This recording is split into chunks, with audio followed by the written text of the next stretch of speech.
Hola y bienvenidos. A ver, seamos directos. ¿Por qué el cristianismo sostiene que Jesús es el único camino para la salvación? Hoy nos vamos a meter de lleno en el esqueleto teológico que hay detrás de esta afirmación tan determinante, para ver la lógica interna que, según las fuentes, la sostiene. Y esta es, sin duda, la pregunta del millón.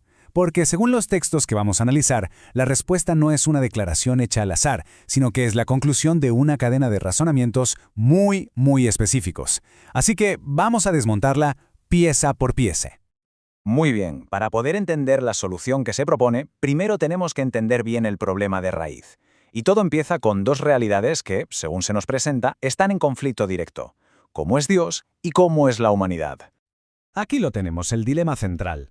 Por un lado tienes a un Dios cuya propia esencia es la santidad perfecta, la pureza absoluta. Y por otro, a una humanidad que, según estas doctrinas, nace en un estado de pecado. Esto crea, como os podéis imaginar, una brecha, un abismo que parece imposible de cruzar. La santidad de Dios no es solo una característica más, ¿sabes? Actúa como una barrera. Y desde esta perspectiva, la humanidad, por sí misma, simplemente no tiene el salvoconducto para cruzarla.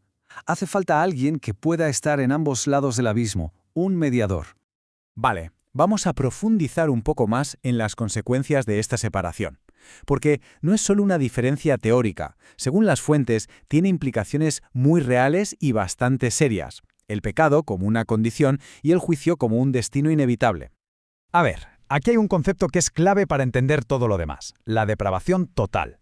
Y ojo, esto no significa que la gente sea lo más mala posible todo el tiempo.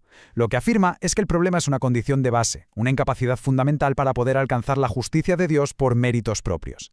Esto, de entrada, anula cualquier intento humano de salvación por esfuerzo personal. Este sería el mecanismo de transmisión, según los textos. La idea es que el pecado no es algo que se elige desde cero, sino que es como una herencia.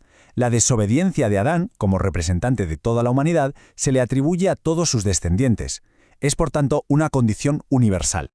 Y esto nos lleva a la consecuencia final. La separación provocada por el pecado no es algo temporal. Los textos son muy claros en esto. Si no hay una intervención externa, el destino es un juicio eterno, un estado permanente de separación de Dios.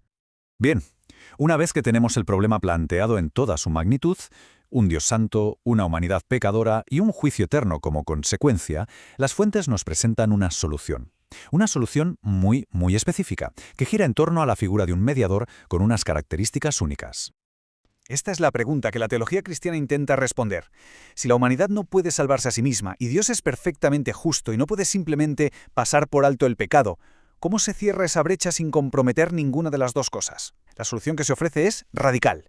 Alguien tiene que ponerse en el lugar del otro. Y aquí está el meollo de la solución. La idea central es que alguien que no merecía el castigo lo asume voluntariamente en lugar de aquellos que sí lo merecían. Jesús, al ser sin pecado, puede actuar como ese sustituto perfecto, cumpliendo así con las demandas de la justicia de Dios.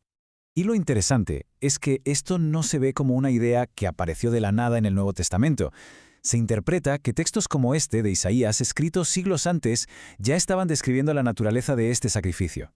El cambio constante entre Él y nuestras es la clave de esta interpretación.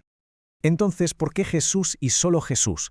Pues porque, según esta lógica, el mediador tenía que cumplir unos requisitos que son, imposibles para cualquier otro ser. Por un lado, tenía que ser plenamente humano para poder representarnos, pero a la vez tenía que ser plenamente divino para que su sacrificio tuviera un valor infinito y pudiera satisfacer la justicia de un Dios infinito. Tenía que ser, en esencia, el único puente posible. De acuerdo, si la solución ya está dada a través de este mediador único, la siguiente pregunta es obvia. ¿Y cómo se accede a ella? ¿Qué hay que hacer? Y la respuesta que dan las fuentes es radicalmente opuesta a la idea de ganárselo por méritos propios. La palabra clave aquí, la que lo cambia todo, es inmerecido. La gracia se presenta como un regalo. No es un sueldo que te ganas por trabajar, ni un premio que te mereces por ser bueno. Es un acto soberano de Dios, una oferta que se hace a pesar de la condición de la humanidad. El sistema que proponen estas fuentes no es el de una balanza, ¿sabes?, donde las obras buenas tienen que pesar más que las malas. No, es un sistema binario. O se acepta el regalo de la gracia o se depende de unas obras que, desde la doctrina que hemos visto antes, siempre van a ser insuficientes. Y aquí es donde entra la parte humana. La salvación es por gracia, es un regalo, pero se recibe a través de la fe. Y la fe no se ve como una obra con la que se paga la salvación, sino más bien como la mano vacía que se extiende para aceptar el regalo que te están ofreciendo. Es el acto de confiar en lo que hizo Cristo, en lugar de en lo que puedes hacer tú. Y llegamos al último punto, que es crucial. Según estos textos, esta fe no es un salto ciego en la oscuridad, no es creer por creer. Se argumenta que es una convicción racional, que tiene un fundamento sólido en el que se puede confiar con seguridad. El argumento es que la fe cristiana no te pide que apagues el cerebro. De hecho, todo lo contrario. Las fuentes sostienen que se basa en una serie de pilares que le dan coherencia y fiabilidad, y todo empieza por la propia fuente de estas afirmaciones, las Escrituras. El punto de partida para una fe racional, según esta visión, es la fiabilidad del texto. La doctrina de la inerrancia básicamente afirma que si la Biblia es un texto inspirado por un Dios que es la verdad en sí mismo, entonces el texto, por lógica, tiene que ser verdadero y no puede contener error. Todo lo demás se construye sobre esta base.